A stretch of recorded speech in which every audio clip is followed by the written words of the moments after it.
सम्मानित साथियों, बहुजन समाज पार्टी की राष्ट्रीय अध्यक्ष,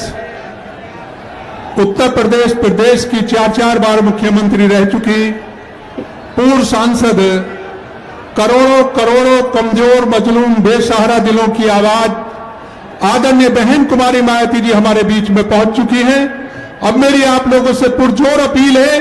कि उनका जोरदार शब्दों में स्वागत करें, जोरदार ताली बजाकर स्वागत करें।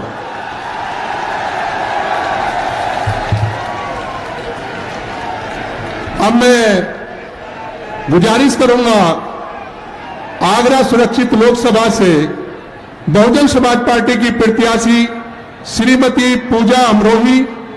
फतेहपुर सीकरी लोकसभा की प्रत्याशी श्री राम निवास शर्मा जी, हाथरस सुरक्षित लोकसभा के श्री प्रत्याशी हेम बाबू धनखड़ जी से कि वो तीनों मिलकर आदरणीय बहन जी के सम्मान में सोने का मुकुट पेश करें।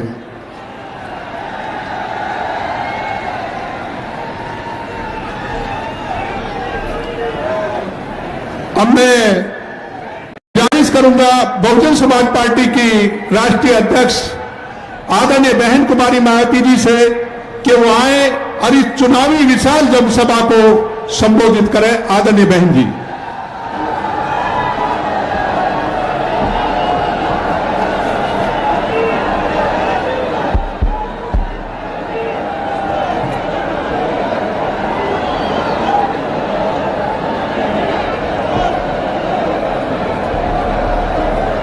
बस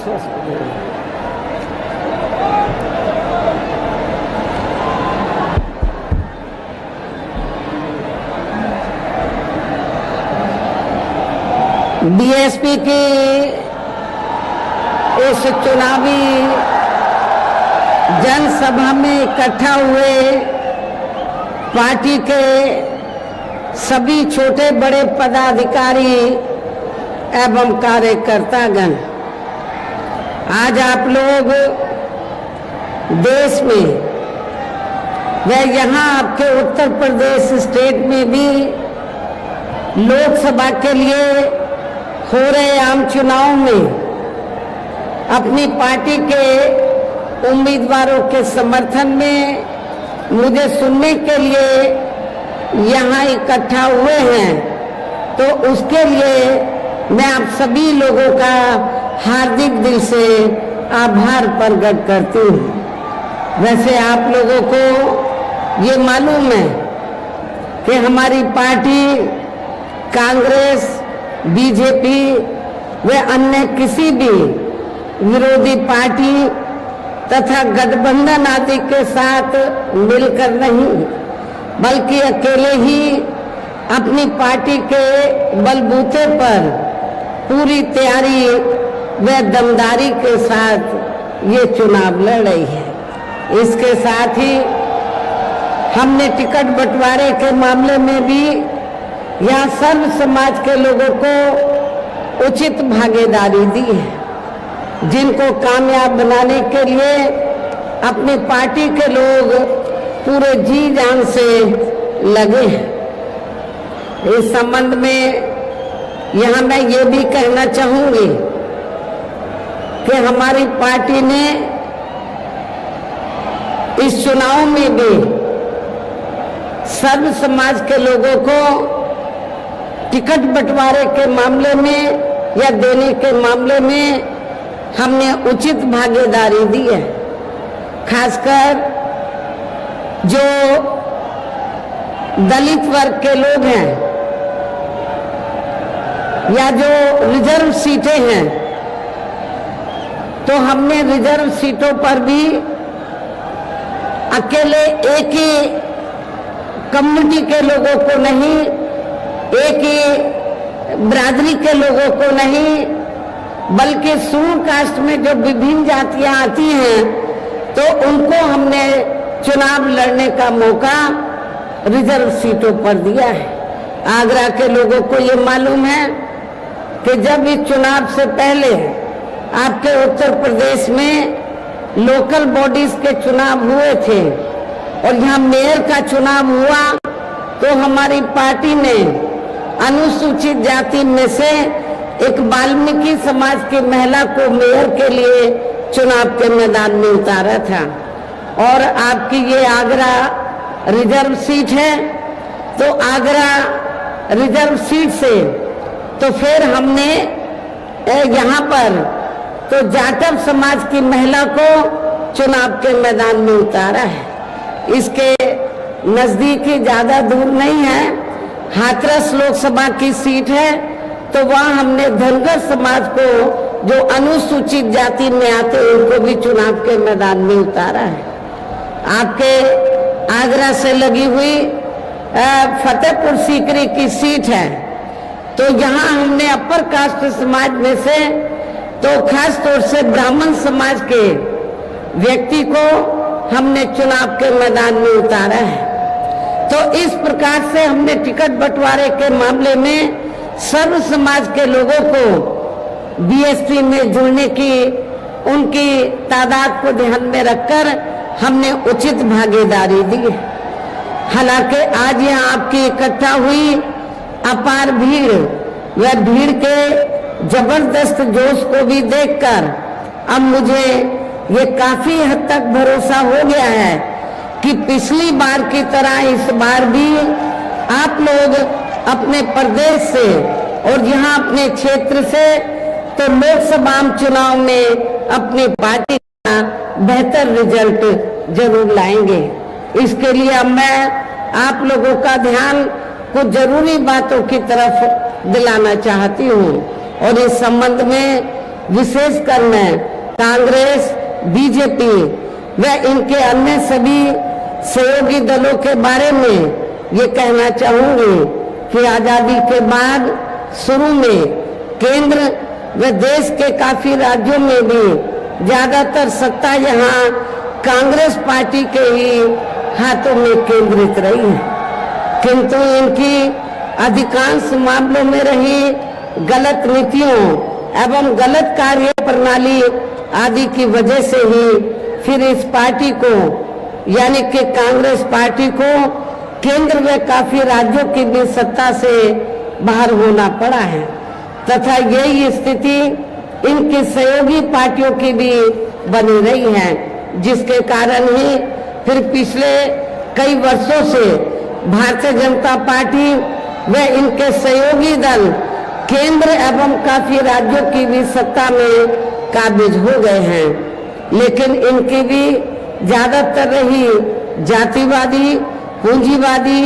संकीर्ण, सांप्रदायिक व द्वेषपूर्ण नीतियों एवं द्वेषपूर्ण नीतियों एवं कार्य प्रणाली आदि से तथा इनकी कथनी व करनी से काफी अंतर होने की वजह से अब ऐसा लगता है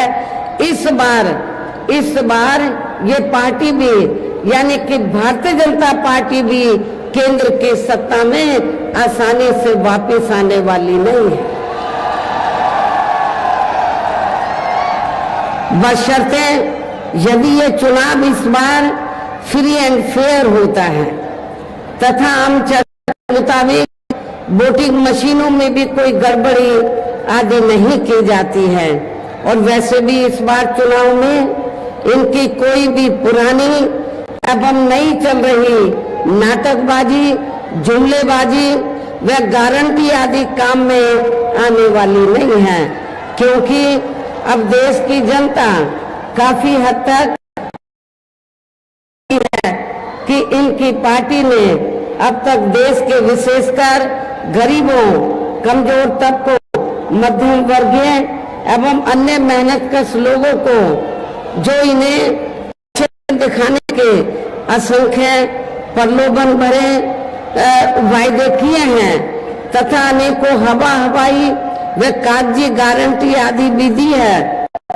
तो उनका जमीनी हकीकत में अभी तक इन्होंने लगभग 1/4 हिस्सा कार्य भी नहीं किया है, बल्कि इसके स्थान पर इनका ज्यादातर समय व ताकत भी या इनके अपने चहेते रहे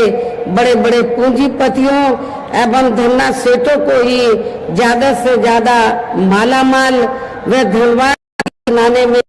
तथा इन्हें हर स्तर पर छूट देने व बनाने में ही लगी रही है, जिनके अधिकांश आर्थिक सहयोग से ही ये पार्टी व अन्य पार्टियां भी अपना संगठन चलाती हैं तथा चुनाव आदि भी लड़ाती हैं, जिसका काफी कुछ खुलासा बॉन्ड की आई रिपोर्ट से भी हो जाता है। इसके साथ ही अब ऐसा लगता है कि कांग्रेस पार्टी की तरह ही बीजेपी ने भी केंद्र की तमाम सरकारी जांच एजेंसियों का ज्यादातर राजनीतिकरण ही कर दिया है। इसके अलावा देश के किसान वर्ग भी वर्तमान बीजेपी की सरकार में शुरू से ही अपनी विभिन्न समस्याओं को लेकर काफी ज्यादा दुखी व परेशान रहे हैं और अभी भी हैं, जबकि यूपी में 4 बार हमारी पार्टी की रही सरकार ने इनके हितों का भी हर स्तर पर विशेष ध्यान रखा है। हमारी पार्टी की रही सरकार ने तो किसानों को खेती करने के लिए समय पर इनको सस्ते साधन उपलब्ध कराए और इसके साथ ही तो इनकी फसल का भी हमारी सरकार ने उचित दाम दिया है, जो अब आपको ना तो यूपी की सरकार में ना केंद्र की सरकार में नेशनल लेवल पर किसानों को ये सब राहत मिलती हुई नजर नहीं आ रही है। इतना ही नहीं बल्कि केंद्र में पूर्व की रही कांग्रेसी सरकार की तरह ही वर्तमान भाजपा सरकार में भी इनकी जातिवादी, हीन, सांप्रदायिक एवं पूंजीवादी सोच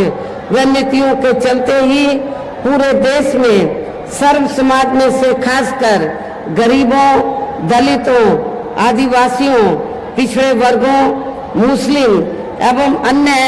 धार्मिक अल्पसंख्यक समाज के लोगों का भी पूर्ण रूप से विकास व उत्थान आदि नहीं हो सका है। और इस संदर्भ में वैसे आप लोगों को ये मालूम है कि पूरे देश में यहाँ दलितों, आदिवासियों एवं अन्य पिछड़े वर्गों का सरकारी नौकरियों से अधूरा पड़ा आरक्षण का कोटा भी अभी तक पूरा नहीं भरा गया है। विशेषकर एससी व एसटी वर्गों के सरकारी कर्मचारियों का पद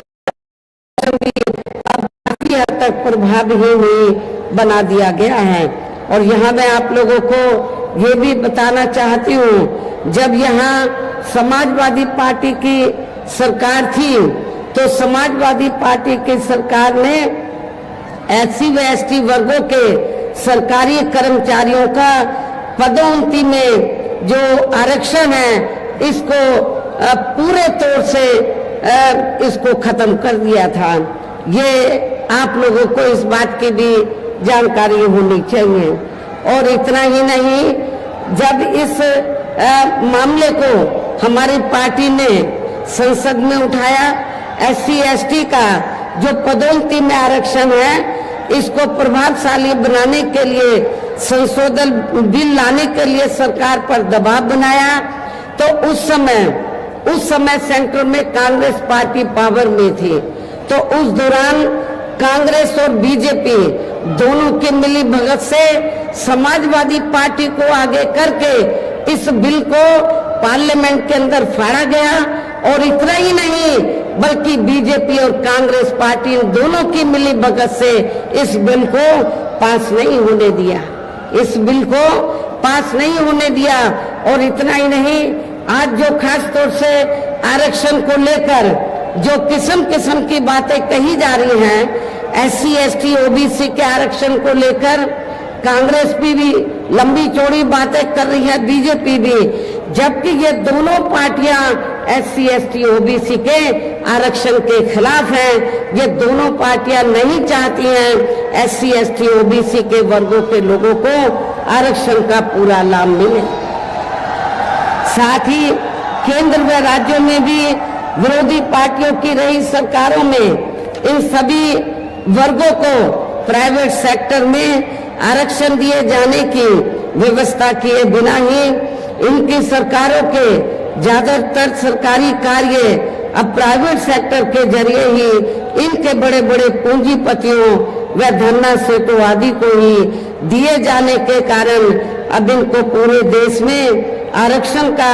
बहुत कम ही लाभ मिल पा रहा है। इसी प्रकार इनका अन्य और मामलों में भी शोषण व उत्पीड़न आदि होना अभी तक भी बंद नहीं हुआ है। इसके साथ साथ मुस्लिम व अन्य धार्मिक अल्पसंख्यक समाज के लोगों की भी हालत हर स्तर पर या काफी ज्यादा खराब व दयनीय ही बनी हुई है। इतना ही नहीं बल्कि पिछले कुछ वर्षों से केंद्र व अधिकांश राज्यों में भी बीजेपी व आरएसएस की सरकारों के चलते हुए अब इनका विकास व उत्थान आदि होना भी काफी हद तक बंद सा ही हो गया है। आए दिन इन पर खासकर आए दिन मुस्लिम व अन्य धार्मिक अल्पसंख्यक समाज के लोगों पर खासकर हिंदुत्व की आड़ में हो रही जुल्म जाति भी यहाँ काफी ज्यादा चरम सीमा पर पहुंच चुकी है। इसके साथ साथ अपर कास्ट समाज में से विशेषकर गरीब लोगों की भी हालत हमें कोई खास अच्छी नजर नहीं आती है। कहने का तात्पर्य ये है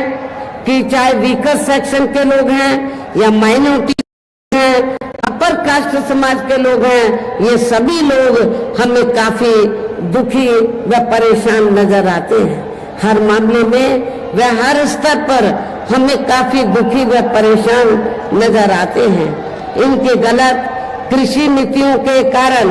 किसान वर्ग भी आए दिन आंदोलित रहता है। साथ ही इनके गलत आर्थिक नीतियों की वजह से देश की अर्थव्यवस्था पर भी इसका काफी बुरा प्रभाव पड़ा है, जिससे यह विशेषकर छोटे एवं मध्यम वर्गीय व्यापारी वर्ग भी काफी ज्यादा दुखी व परेशान हैं। और अब केंद्र में पूर्व की रही सरकारों की तरह ही वर्तमान भाजपा सरकार में भी यहाँ पूरे देश में गरीबी, बेरोजगारी एवं महंगाई आदि भी लगातार काफी ज्यादा बढ़ रही है। देश में हर स्तर पर फैला भ्रष्टाचार भी अभी तक खत्म नहीं हुआ है। साथ ही अपने देश की सीमाएं भी अभी तक पूरे तौर से सुरक्षित नहीं है। ये भी बड़ी चिंता की बात है। ऐसे में अब आप लोगों को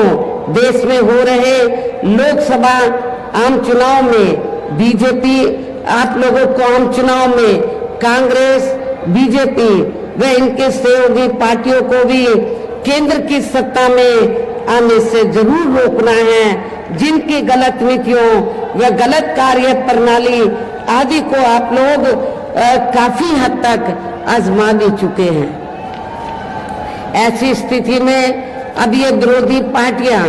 इस चुनाव में भी किस्म किस्म के साम दाम दंड भेद आदि अनेकों हथकंडे इस्तेमाल करके केंद्र की सत्ता में आने की भी पूरी कोशिश में लगे हैं, जिनसे अपने पार्टी के लोगों को हर स्तर पर काफी ज्यादा सावधान रहना है। और इस मामले में विरोधी पार्टियां अपने अपने पक्ष में हवा बनाने के लिए खासकर मीडिया, ओपिनियन पोल व सर्वे आदि का जो बड़े पैमाने पर इस्तेमाल कर रही हैं, तो उससे भी अपनी पार्टी के लोगों को बिल्कुल भी गुमराह नहीं होना है। इसके साथ ही विरोधी पार्टियों के विभिन्न रूपों में जारी किए गए इनके हवाई व प्रलोभन भरे चुनावी घोषणा पत्रों एवं वायदों आदि के बहकावे में भी अपनी पार्टी के लोगों को कतई नहीं आना है, जिन्हें ये पार्टियां चुनाव खत्म होने के बाद ज्यादातर अमल में नहीं लाती हैं। और अब जिन पर से देश की जनता का अधिकांश विश्वास ही उठ गया है, यही खास वजह है कि हमारी पार्टी किसी भी चुनाव में अपनी पार्टी का कोई भी चुनावी घोषणा पत्र आदि जारी नहीं करती है। वैसे भी हमारी पार्टी किसी भी मामले में कहने में बहुत कम बल्कि कार्य करके दिखाने में ही ज्यादा विश्वास रखती है। और इस बात का सबसे बड़ा सबूत ये है कि उत्तर प्रदेश में 4 बार हमारी पार्टी के नेतृत्व में रही सरकार ने चुनाव में अपनी पार्टी के बिना कोई जारी किए गए चुनावी घोषणा पत्र के ही प्रदेश व आम जनहित में काफी कुछ ऐतिहासिक कार्य करके दिखाए हैं, जिनके अब देश में अधिकांश की सरकारें काफी नकल भी कर रही हैं। जबकि इस मामले में हमारी पार्टी का ये कहना है कि यदि इन पार्टियों के स्थान पर केंद्र में हमें अपनी पार्टी की सरकार बनाने का मौका मिलता है तो तब फिर हमारी पार्टी की बनी सरकार केंद्र में यहाँ अब तक रही सभी विरोधी पार्टियों की सरकारों की तरह केवल हवाई व कागजी कार्य आदि नहीं करेगी, बल्कि उत्तर प्रदेश की तरह ही जमीनी हकीकत में ठोस कार्य करके दिखाएगी। और इस संदर्भ में खासकर मैं ये कहना चाहूंगी, केंद्र द्वारा देश में पिछले कुछ समय से अति गरीब परिवारों को अस्थायी तौर पर फ्री में जो थोड़ी सी खाद्य सामग्री दी जा रही है, तो उससे इनका स्थायी तौर पर भला होने वाला नहीं है। और आप लोगों को ये मालूम है कि जब यहाँ असेंबली का चुनाव हुआ तो असेंबली के चुनाव में भी और अब लोकसभा चुनाव में भी पूरे देश के अंदर तो जो सर्व समाज में से जो गरीब लोग हैं जिनको इन्होंने फ्री में थोड़ा राशन आदि दिया है, खाद्य सामग्री आदि दी है, तो उसके एवज में तो ये इन्होंने असेंबली के चुनाव में भी लोगों को गुमराह करने के लिए और अब लोकसभा चुनाव में भी तो बीजेपी और आरएसएस के लोग तो अपने कंधे पे थैला टांग कर तो गांव-गांव में घूम रहे हैं और क्या कह रहे हैं कि देखो श्री नरेंद्र मोदी जी ने तो आपको फ्री में राशन दिया है, तो आपके ऊपर मोदी जी का बहुत कर्ज है, तो आप कर्ज के रूप में तो आप ये जो कर्ज है तो इस चुनाव में आपको अदा करना है, वोट के रूप में बीजेपी को वोट देकर आपको ये कर्ज अपना अदा करना है। लेकिन मैं अपने ऐसे सभी लोगों को, गरीब लोगों को ये कहना चाहती हूँ कि वर्तमान में केंद्र की जो भाजपा सरकार ने जो गरीब लोगों को थोड़ा जो फ्री में राशन आदि दिया है, तो ये कोई बीजेपी ने अपनी जेब से नहीं दिया है, श्री नरेंद्र मोदी जी ने अपनी जेब से नहीं दिया है, बल्कि आप लोग जो यूपी गवर्नमेंट को या केंद्र की सरकार को जो भी टैक्स देते हैं उस टैक्स के पैसे से, टैक्स तो आपका है, टैक्स जनता देती है, तो जो पैसा आप लोग टैक्स के रूप में देते हैं उस पैसे से ये राशन दिया जा रहा है। इसमें बीजेपी का कोई एहसान नहीं है और ना ही श्री नरेंद्र मोदी जी का इनका कोई एहसान नहीं है, कोई कर्ज नहीं है। आप लोगों का ये पैसा है, आप लोगों ने टैक्स के रूप में इसको दिया, तो इसलिए आप लोगों को ये नहीं सोचना है कि हमने उनका नमक खाया है, ये नमक तो आप ही लोगों का है। आप लोगों ने टैक्स दिया, उससे आप लोगों को ये फ्री में राशन आदि दिया गया है, तो इनके बहकावे में आप लोगों को कतई भी नहीं आना है। ये भी मैं, और वैसे भी ये जो गरीब लोग हैं, वैसे भी इनकी ये जटिल समस्या देश में हर हाथ को काम देने से ही केवल दूर हो सकती है, जिसकी तरफ हमारी पार्टी की बनी सरकार विशेष ध्यान देगी। साथ ही देश में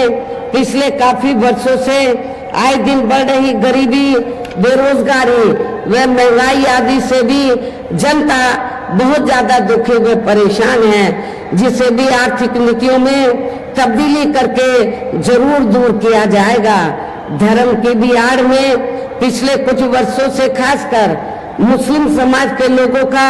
द्वेष की भावना से जो इनका काफी ज्यादा शोषण व उत्पीड़न आदि किया जा रहा है, तो उसे भी जरूर रोका जाएगा। और ये सब हमने अपनी यूपी की रही सरकार में करके भी दिखाया है। हमने उत्तर प्रदेश के अंदर कोई भी दंगा फसाद नहीं होने दिया है। इसके अलावा हमने यूपी में सर्व समाज में से गरीब एवं बेरोजगार लोगों को बेरोजगारी भत्ता आदि न देकर उन्हें बड़ी तादाद में रोटी रोजी के साधन भी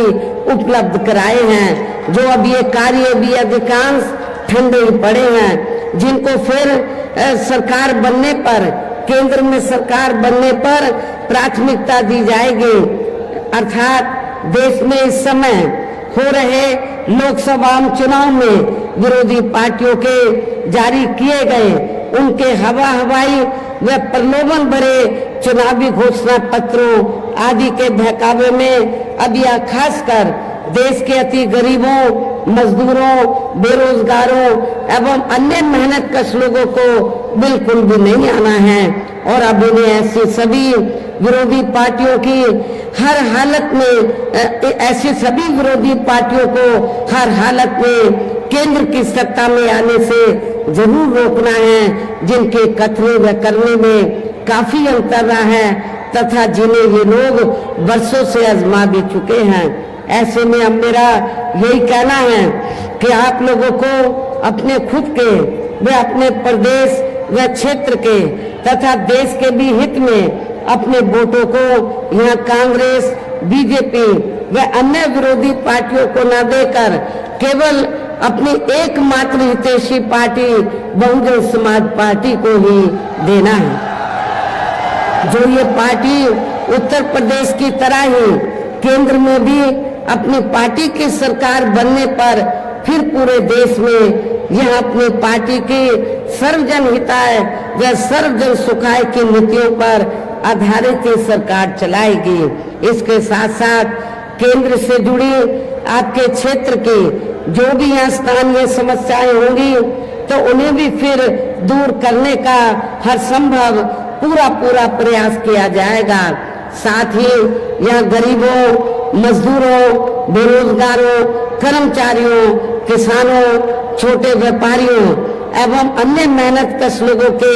हितों का भी विशेष ध्यान रखा जाएगा। सर्व समाज में से खासकर दलितों, आदिवासियों, गरीबों, दलितों, आदिवासियों, पिछड़े वर्गों, मुस्लिम व अन्य धार्मिक अल्पसंख्यक समाज के लोगों के विकास एवं उत्थान के साथ साथ हर स्तर पर इनकी सुरक्षा आदि के लिए भी सख्त कदम उठाए जाएंगे। और तभी फिर यहाँ वास्तव में अपने देश के महान संतों, गुरुओं व महापुरुषों में भी विशेषकर महात्मा ज्योतिबा फूले, छत्रपति शाहू जी महाराज, श्री नारायणा गुरु, बाबा साहब डॉक्टर भीमराव अम्बेडकर एवं मान्यवर श्री काशीराम जी आदि का अधूरा सपना जरूर साकार हो सकता है, जिनको यूपी में हमारी पार्टी की रही सरकार द्वारा हर स्तर पर पूरा